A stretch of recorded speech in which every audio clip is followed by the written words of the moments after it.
Good morning and welcome to the SYSGROUP PLC full-year results investor presentation. Throughout this recorded presentation, investors will be in listen-only mode. Questions are encouraged and they can be submitted at any time using the Q&A tab situated on the right-hand corner of your screen. Simply type in your questions and press send. The company may not be in a position to answer every question received during the meeting itself. However, the company can review all questions submitted today and publish responses where it is appropriate to do so. Before we begin, I would like to submit the following poll. And I would now like to hand you over to the management team of SYSGROUP PLC. HJ, good morning. Good morning, Alex. Thank you very much for the introduction. Welcome, everybody. Thank you for joining us today for FY25 results presentation.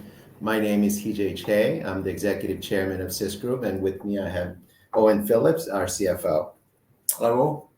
I assume most of you know SYSGROUP, but a quick snapshot of the SYSGROUP. Can you go to the next page? We are a trusted partner for cloud cybersecurity AI enablement, delivering end-to-end solution at the intersection of cybersecurity and digital transformation. And we'll go later in the presentation to explain what that means. We have 95 employees across 4 offices. It used to be 6. Actually, it's 3.5 because we downsized Newport office from 2 to 1 floor in Manchester, London, and Edinburgh, as I said, Newport. Our revenue is 20.5 million, of which 79% is recurring, EBITDA of 0.9, and net cash of 3.6 million. So when I joined and invested in SYSGROUP 2 years ago, we set out on a journey to transform SYSGROUP from a typical one of 11,000 MSP that exists in UK to a that provides a very narrow product and it's a more technical sale, to a trusted technology partner for UK SMEs, which accounts for over 90% of the companies out there in the country, delivering end-to-end solution across the entire technology estate. So the strategy really rose from my experience of running UK PLC at Volex and Scapa over a decade.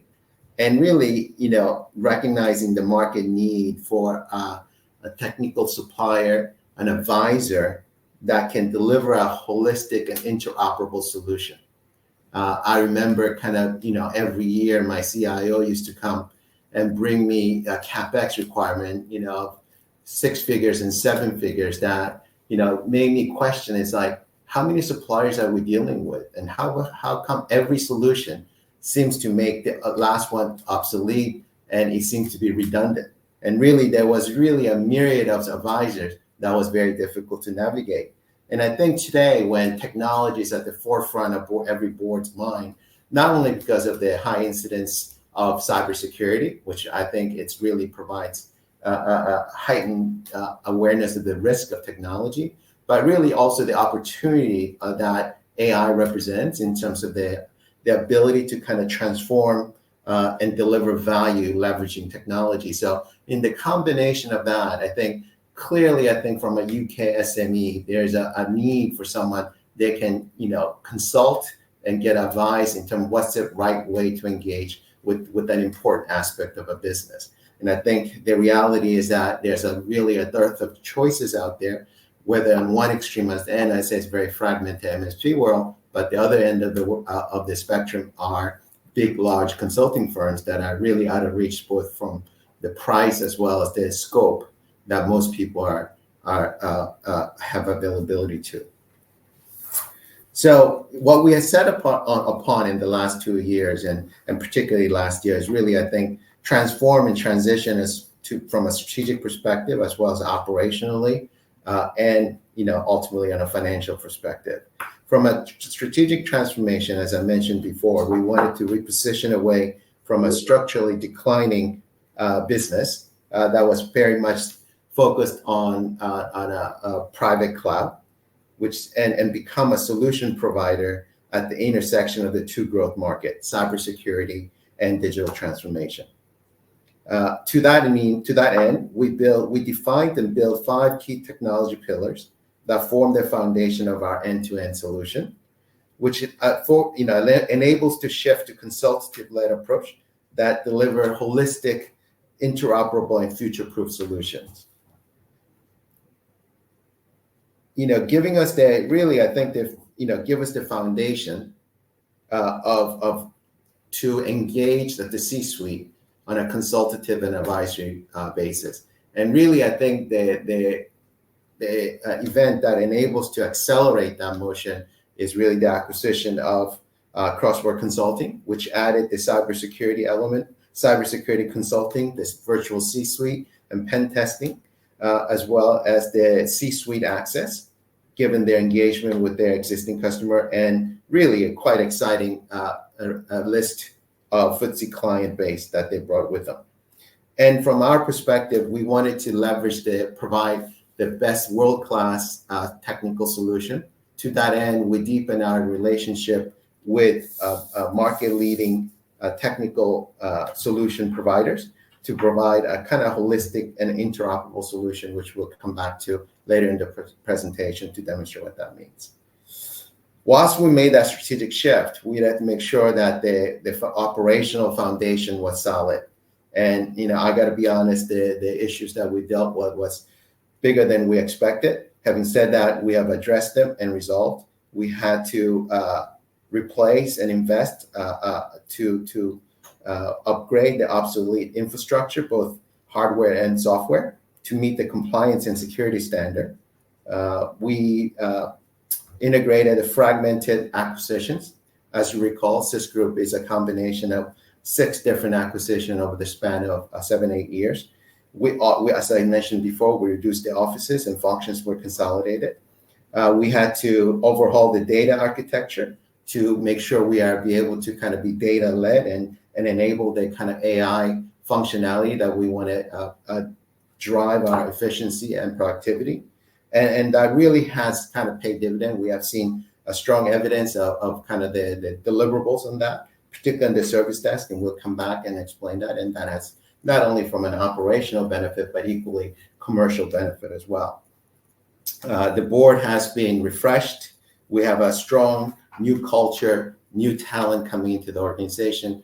As we expand capability and the need to upgrade our skill of our organization. So 40% of the people have less than 2 years tenure. So a significant upgrade and change of not only capability, but also culture. From a financial perspective, again, we wanted to make sure we had a strong balance sheet that we can invest for growth as well as acquisitions. We raised at the beginning of the year 10.6 million, which Owen will go a little in the presentation in terms of how we have leveraged that. I think the key point to highlight in terms of financial aspect is that we have significantly improved the quality of revenue.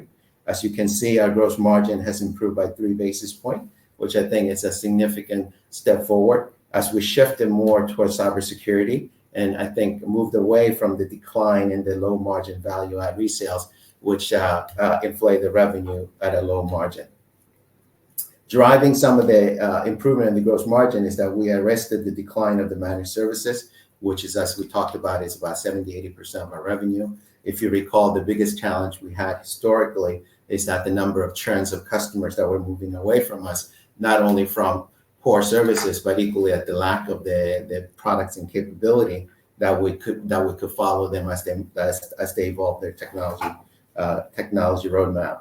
So last year we suffered 1.7 million of churn, which obviously has a significant impact. But what's really, I think, pleasing to say is that number has been arrested and actually is trending upward in the last 2 quarters. So that's a significant achievement. And as we'll go further in the presentation, the commercial impact, as we show that improvement on service, it leads to customer gaining confidence in our capability, renewing their contracts, but most importantly, expanding their engagement with us. And a small point, last one, it's a small, but I think it's reflective of some of the things that we're doing. We pushed through price increases, across the customer base with a minimal pushback. Again, reflecting the stronger customer relationship and improved service value. So let me turn it over to Owen so I can go through some of the financial figures. Sure, yes. Hello, everyone. Revenue 20.5 million, as he just said, reflects our strategic shift towards higher propensity customers via cybersecurity and consultant-led sales and away from legacy hosting and very low margin resale business. Yes, there was some downsell, which he just mentioned, is about 1.7 million in downsell and churning customers. But what gives me confidence is we have arrested this. We've had 2 quarters growth now in managed services after something like previous 8 quarters decline. So we really feel more confident and that we've turned that area around. Crucially to that, all of our major customers that have come up for renewal post the year end have all renewed. So we're feeling really good about that. And where I'm particularly getting confidence is our gross margin, which he just mentioned. As I say, we've got 0.4 million worse gross margin. However, that's off 2.2 less revenue. So clearly we've got quality revenue in that, and this is what really gives me confidence in the strategy going forwards, is that there's some quality customers that are paying, that we're getting good, decent returns and good margin on. So, linking into the managed IT services, that's now 86% of our business, a much smaller amount than legacy value-added resale, which has decreased. In terms of overheads, our overheads are 9.1. They've gone up this year as we continue to invest in our people and processes. However, that is not going to continue into FY26. It's not going to increase further. We are now level set at the size we need to be to push onwards and grow. Adjusted EBITDA 0.9, which is a number we'd already given to you, reflects this shift in strategy. That's the income statement. As I say, we're feeling really good about the way we've repositioned the company now. We're feeling really good about the way we're focused towards cybersecurity and consultative-led sales. Less of a focus on the legacy hosting, certainly a far less focus on low margin. I wouldn't class this as a resale business in any way at all. So that is the income statement. I'll jump to the balance sheet, and really the key takeaway on the balance sheet is that we have dramatically increased our net assets from 15 million to 24 million, and that is absolutely the cash we've raised, which we still hold on the balance sheet. We have spent some of that cash making tactical investments, and I'll take you through that in a moment. But the key is we're still holding 8.7 million of cash. And on the next slide, I'll talk to you particularly about how this compares with our debt. But as you can see, we've got circa 4.8 million of a bank loan, so net 3.6.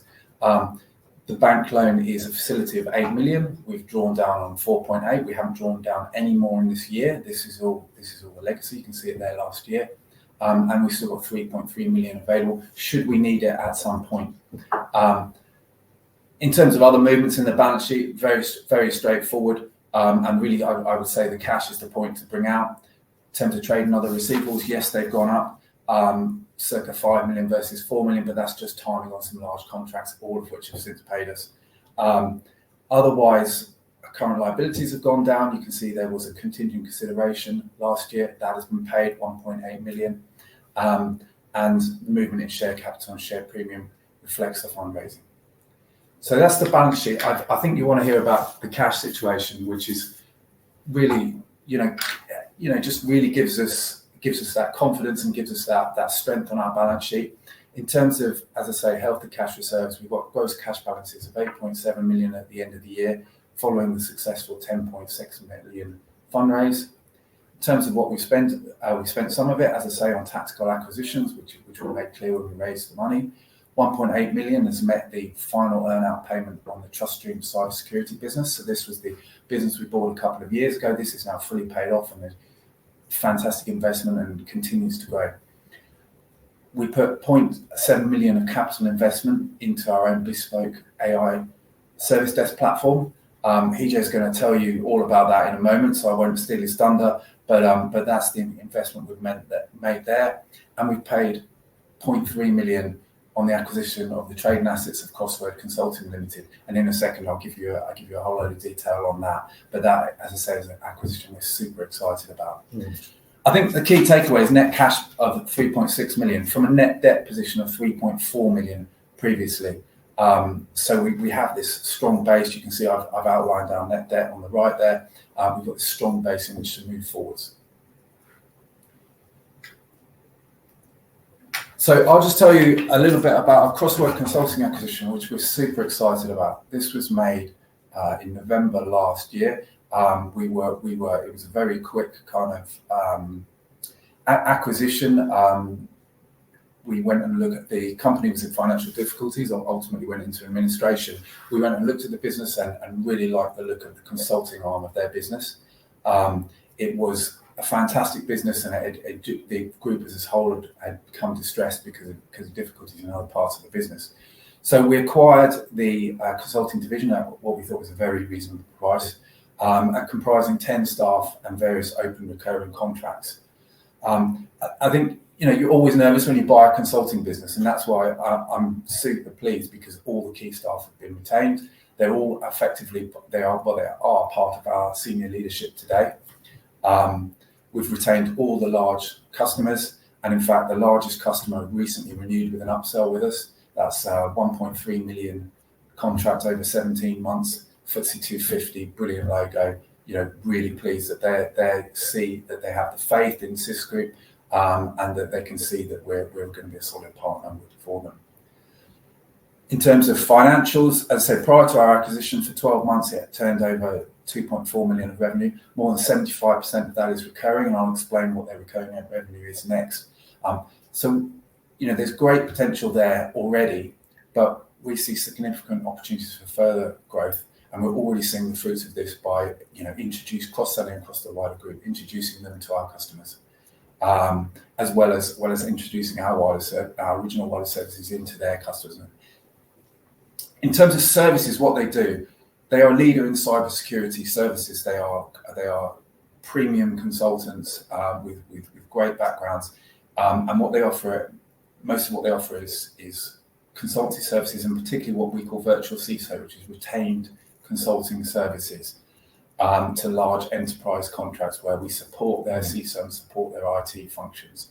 They also, so this is about 75% of their business. They also offer pen testing, which is brilliant. We used to buy that externally. Now we can offer that internally. And in fact, that's something that sits perfectly with a number of our customers. It's a substantial broad enhancement in what we can offer in our security capabilities. It really does take us to the next level. It lifts us above simple support into conversations at the board level, and really helping them set their security roadmap and strategy. And the customers, really impressive enterprise client list. You're going to be a decent sized enterprise to require these sorts of services. Blue chip customer base adds credibility, has got huge white space in those companies for us to look at other things. I mean, recent new logo was a very well known airline. Largest in UK, I think. Absolutely brilliant. It's a really great group of customers and really great bunch of people.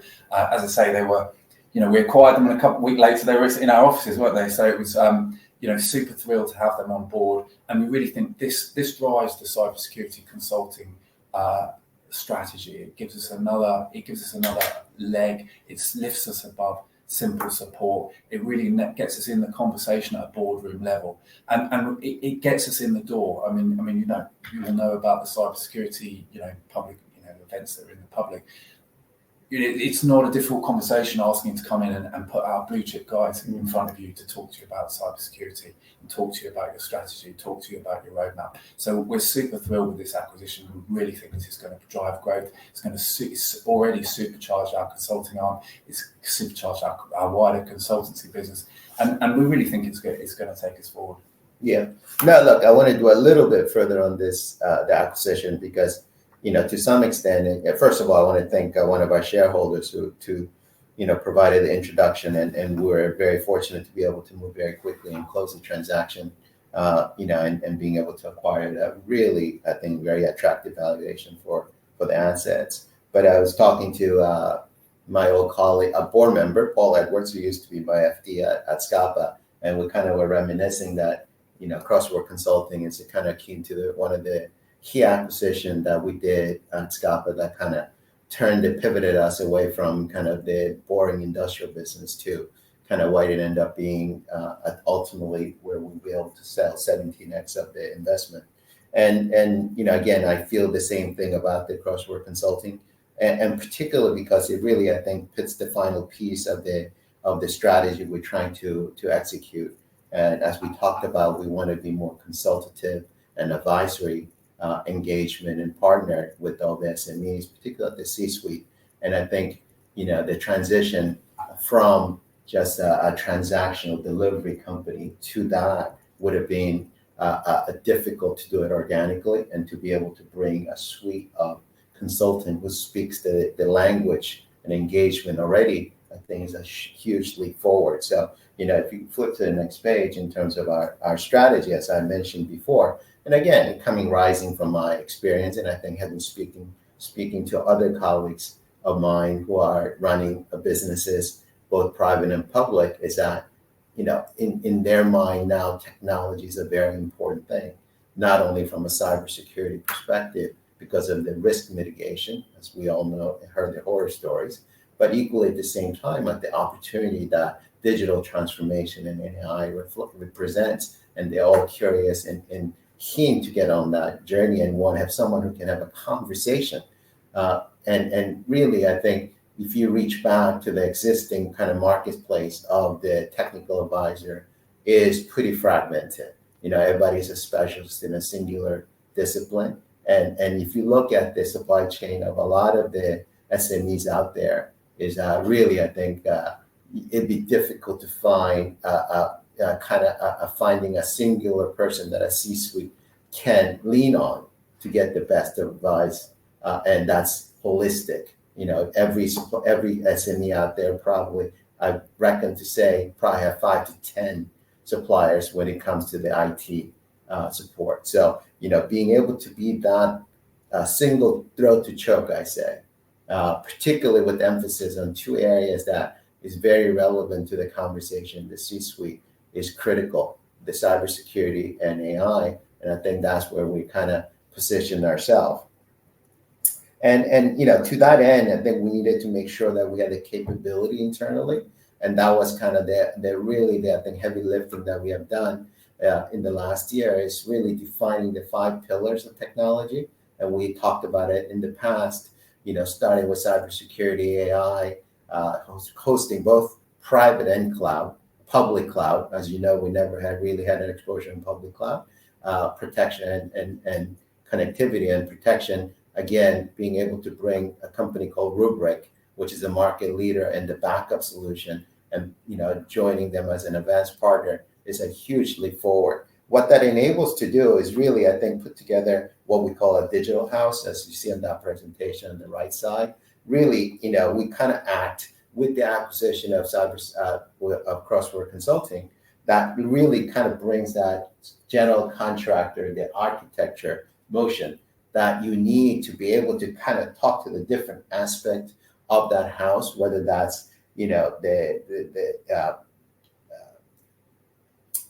identity management, which is like the CyberArks of the world, Zscaler, which is the kind of the overall cover zero trust, whether we talk about Rubrik, which is the data backup and disaster recovery in case you need to kind of address a cybersecurity incident, which is most of the time is not a question of if, it's a question of when. And then obviously putting the foundations in terms of both what we call the piping, in terms of the hosting and the connectivity and such.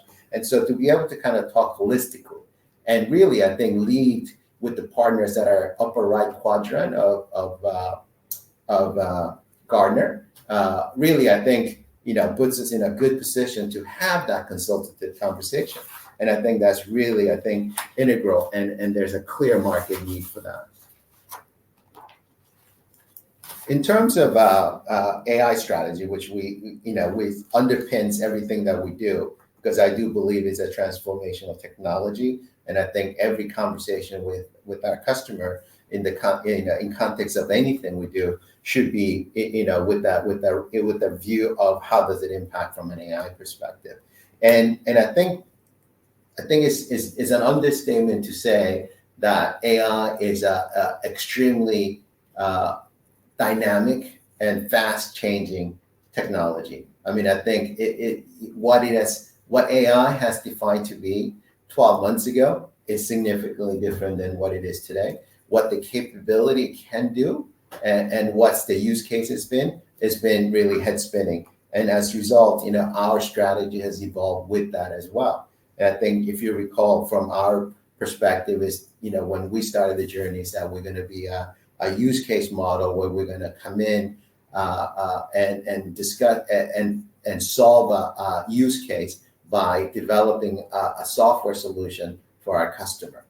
What we realize is that the investment that's going in that space and the evolution of technology is so quick that it's difficult to kind of keep up with all the market leaders, the unicorns that are there. And equally, a lot of the platforms are integrating AI solutions already into the existing software that made it, those discussions really difficult to keep up. But more importantly, I think important aspect that we learned not only in our conversation with our customer, but in our own implementation of AI internally, is that there's really, I think, a lack of understanding what AI is and what being AI ready is, and really, I think, to crystallize and define what the use cases are, and what that means. And again, this is marrying to our experience of engaging with our customer, through Crossword consulting in terms of their sales motion and their engagement motion vis-a-vis the customer, because a lot of these decisions will come from the C-suite and a decision maker, not at the technical deployment or IT managers that traditional MSP will be engaged with.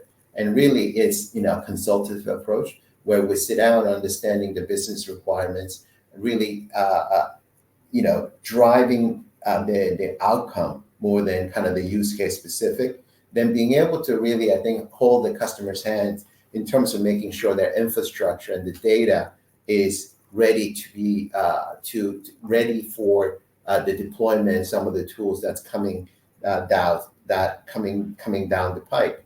And we want to make sure that the solutions are integrated across the entire system, that is compatible with cybersecurity framework, because obviously security is important, and it's not a piecemeal solution. And to that end, we looked at both off-the-shelf tools, embedded features of the tools that we talked about, such as co-pilots of the world, and bespoke development, which I think it's a full spectrum of capability. Again, I think there are very few people out there that can, help a customer journey from beginning to an end. There'll be a lot of consultants who will come in and kind of, spend 20 hours with you and tell you, how to get on a journey, but really never take you to the conclusion in terms of how to use the tool, but more importantly, making sure that the organizational engagement, more organizational awareness is up to speed to be and make sure those tools get adopted. And again, that the internal transformation, as we say, walking the talk, was really a critical element that we learned, that we thought, hey, as long as we put the tools out there, people will use it. And we recognized very quickly that was not the case. And really, I think, if I reflect on kind of what we've been able to achieve internally, is that, it took a lot of trial and error, I gotta admit, and I think it's a lot of learning experience in terms of how to properly transform your business. And I think we are seeing really amazing results from what we've been able to achieve in the last 12 months. And really, I think it's been a journey. I think, we initially had to make the investment in the infrastructure and the system to get the data first initiative, we call it. And in cleaning up the data, particularly was difficult because we were a collection of 5 different acquisitions with all different data sets. So being able to kind of the data cleanup and to make it accessible, if anything else, has been really the challenge. And, we use the tools that we design ourselves. We call it Genesis. And, we spent a lot of money on that, as well as kind of off-the-shelf AI tools as they were coming, to market very quickly. And I think what we also recognize, is that it's not just the hardware and the software we need to change. It's the structure, how the organization is laid out, to create the visibility, create accountability, and really, I think, get people's what we call AIQ, we had a series of webinars, series of chat, trying to make sure we dispel the fear and kind of get people excited about what the tool is, and it's not about displacing their job. So, we've seen a significant improvement. I mean, as you can imagine, 50%, now a lot less than that, 50% of our headcounts back then was related to service desk, which is answering customer inquiry tickets and monitoring their activity. And in the overforce in the right side, you'll see the statistics of the span of 12 months. Our productivity of tickets resolved by an engineer went up by 30%, which is amazing. In the context of our SA, service lead, what's that? Service level agreement. Thank you. Service level agreement, which is what we commit to a customer, how quickly we'll resolve a ticket, improved to 96% from 91%. NPS, Net Promoter Score, went from dismal 8% to acceptable, I'd say, 15% over 12 months. I think that's a massive improvement. And this is whilst our headcount reduced 33%. So, I mean, I think that really shows the power and the ability, the capability and the opportunity of the digital transformation. I don't want to call it AI transformation, because AI is just one of the many tools that we apply to create this type of dividend. And I think, commercially, the value of this is that, happier customer will engage you with further, will buy more from you. And I think that's kind of, the green shoot we're seeing. I mean, first instance, forget buying more. They're not leaving us. And I think, as Owen said, our managed services figure, which has been, precipitously falling. I mean, 1.7 million on a 20 million turnover, 22 million turnover. You could argue that bulk of our decline has been, through the churn of the customers. We have managed to arrest that. I mean, I think the last 2 quarters that we've seen sequential growth. And, I think that's a combination of really keeping the customer we got, as well as bringing new customers that are, cybersecurity driven. So I think both combination, speaks to our, I think, as we look forward, that we are heading in the right direction. So look, I mean, in conclusion, we have really strengthened our foundation. I think strategically we're in the right place, in the right market. I mean, I think if you look at kind of where having worked the last 20 years in an industrial market was GDP plus, being in a sector where it's growing astronomically, and being placed right in the middle of it, I think it's an amazing place. And then we see the excitement and the activity that comes with it. And I think we are feeling a need that exists out there. I think what we're trying to do is unique. I don't think there's anyone else who's doing what we're doing at our level. I mean, there are obviously the McKinseys and the Deloittes of the world who are doing it, but I think it's a different space. For us, and then the fact that we have a solid financial base and we can be opportunistic, as we've done in the Crossword consulting, to move quickly, invest in the right places, puts us in a very good position. Look, I'd be very frank in saying, look, the legacy issues, the operational fix that we had to do to arrest some of the declines in the shifting landscape, it has been tough, and it's been longer than I expected. I think that's behind us now.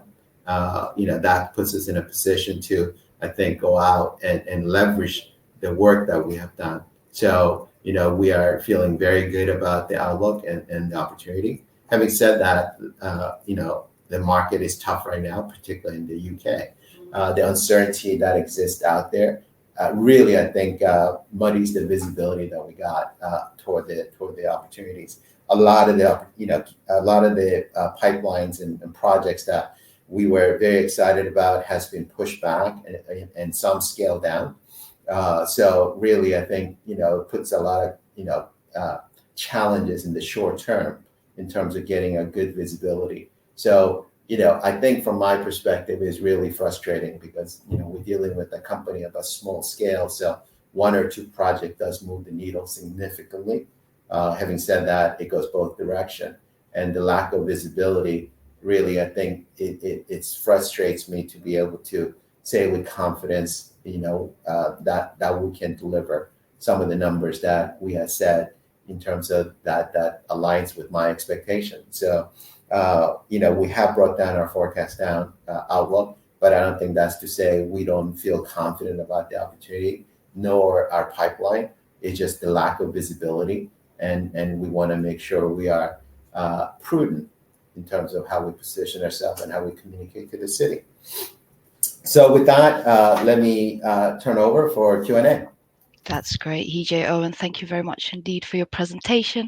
Ladies and gentlemen, please do continue to submit your questions using the Q&A tab situated on the top right corner of your screen.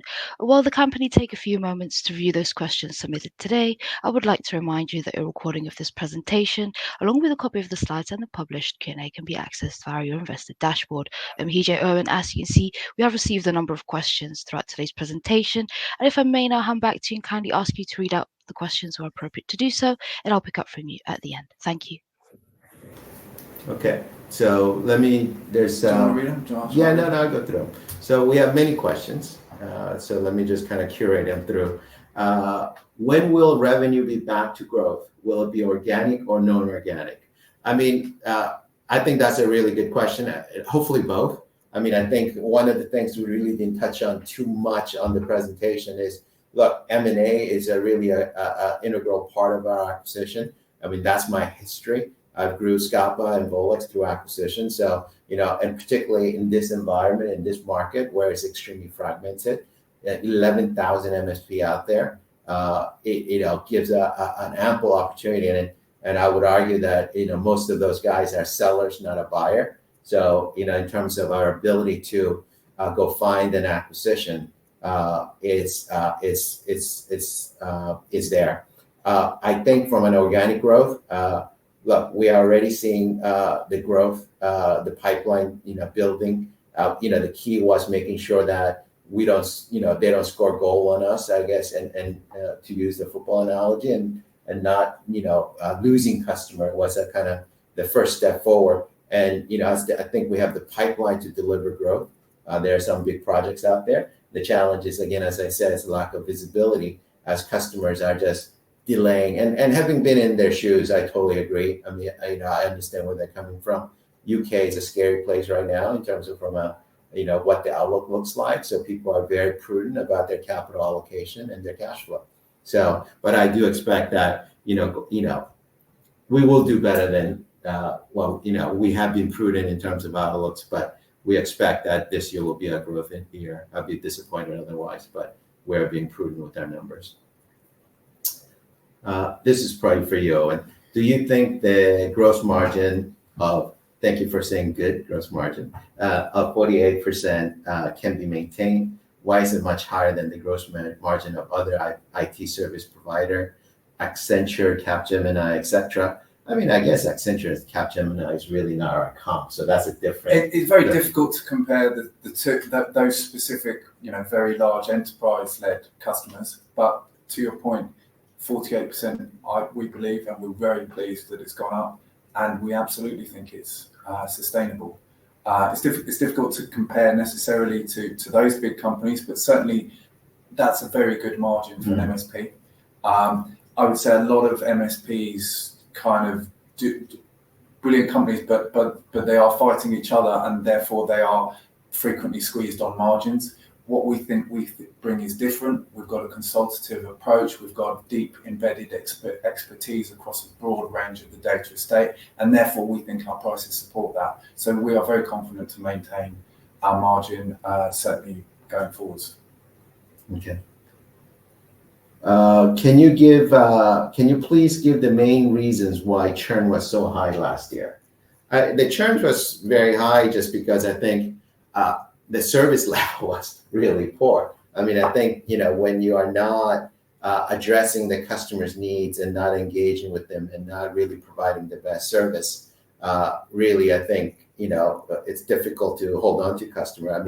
End of the day, our business is a service business. As much as we like to say it's a technology business, it really is a service business. And I think, our customer journey was not as what I would expect. And I think that's what we addressed, leveraging, not only the culture, but also leveraging the technology, AI. And that's really, I think, as you saw in the presentation, has really I think dramatically shifted our performance and our customer perception. And that really, I think, and I still remember one of I think it's our third largest customer, telling me they're going to leave when the contract is over, because our tickets don't get replied, And we said, look, we made a commitment, and we got a nice testimonial email recently. It's on their website in case you want to know who it was. That's saying how they were amazed how our service improved, and our engagement across the business is so dramatically different than what it was before. So, I think, from our perspective, I think that was a main priority for us to solve last 12 months. And I think based on the results on the last 2 quarters, we're confident that we've been arrested, and now it's up into growing that business and growing our revenue.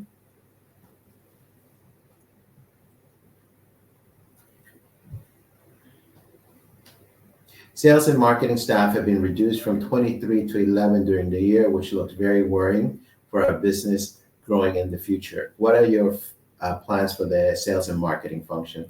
So, no, it's okay. I can do it. So, I mean, look, I think the reality is that it's been difficult for salespeople to navigate in an organization where the service has been challenging.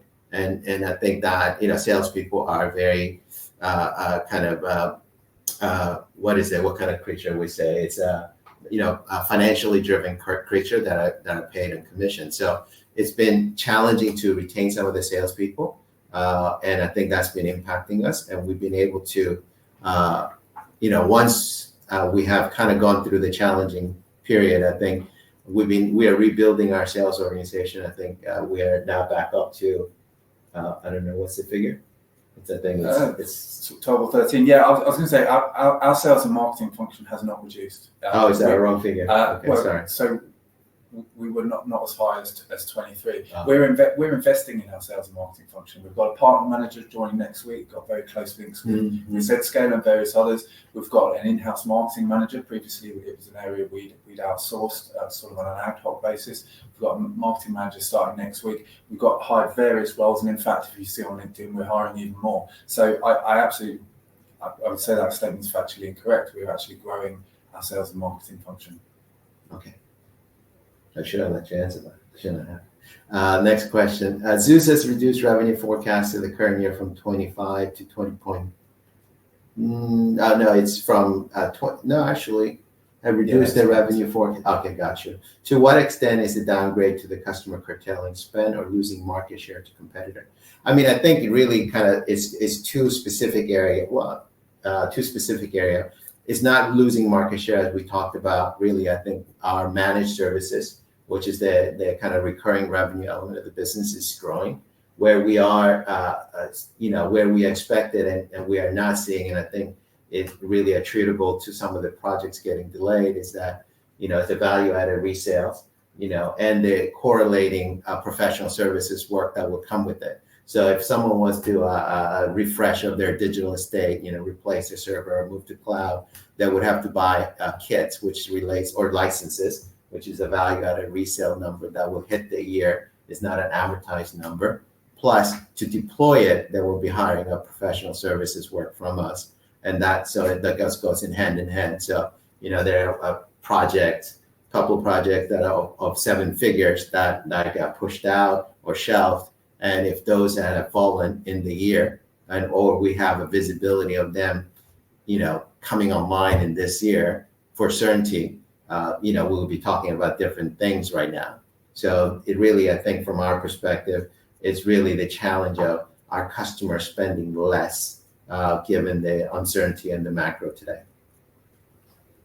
Yeah, I would say, when we go into tender, we're very confident because of the broad range. We don't lose to market competitors in that respect. If we lose, where we might lose something out would be more on the value-added resales side, where at times we're not able to compete with the very large resellers without kind of going very rock bottom prices. And as we've said, we're not in that kind of a business anymore. We're not seeking to kind of take a sliver of profit on chunky infrastructure stuff.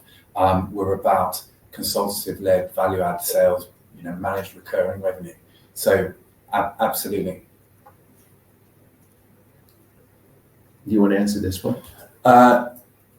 Sorry, I haven't read this one. You mentioned that you've now seen 2 sequential increases in managed services revenue in the last 2 quarters. However, you've also included Crossword as in December.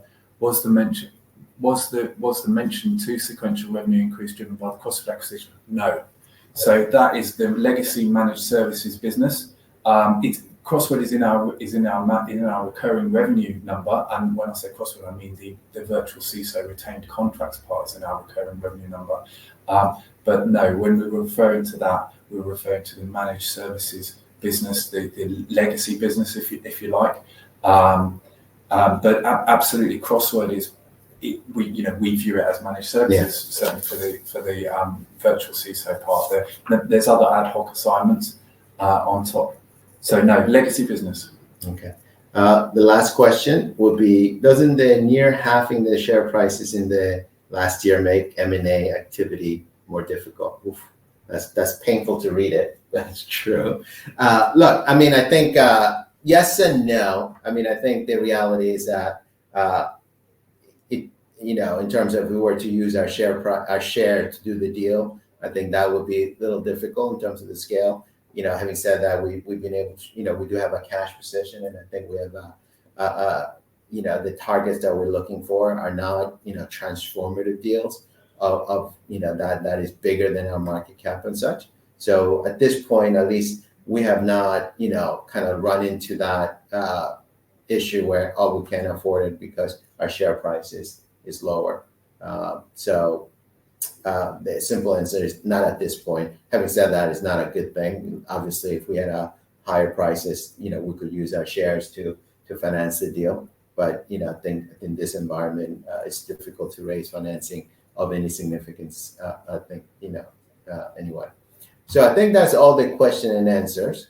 That's great. Alex, Yes, perfect. Thank you very much indeed for addressing those questions from investors today. And of course, the company can review all questions submitted today, and we will publish those responses on the Investor Meet Company platform.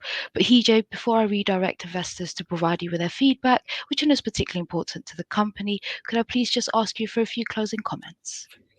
Yeah, look, I mean, I think we've done a lot of work. I mean, as we're putting together the presentation and kind of outlined all the things that we have done, as you saw in the kind of the first part of the presentation, there were a lot, and I think that runs across the strategic, operation, and financial.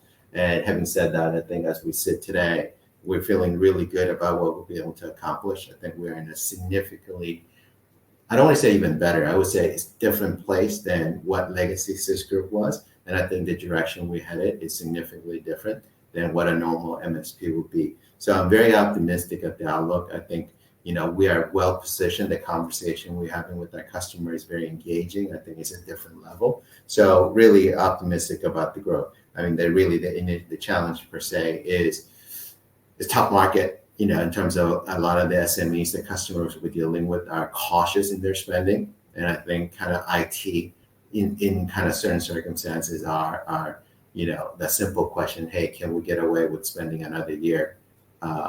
With the same thing another year is kind of get reframed, at the decision maker room. So having said that, the conversation is continuing, the opportunity is there. So we're excited about the future. Thank you. That's great. Hije Owen, thank you once again for updating investors today. Could I please ask investors not to close this session, as you will now be automatically redirected to provide your feedback in order that the board can better understand your views and expectations. This will only take a few moments to complete, and I'm sure will be greatly valued by the company. On behalf of the management team of SYSGROUP PLC, we would like to thank you for attending today's presentation, and good morning to you all.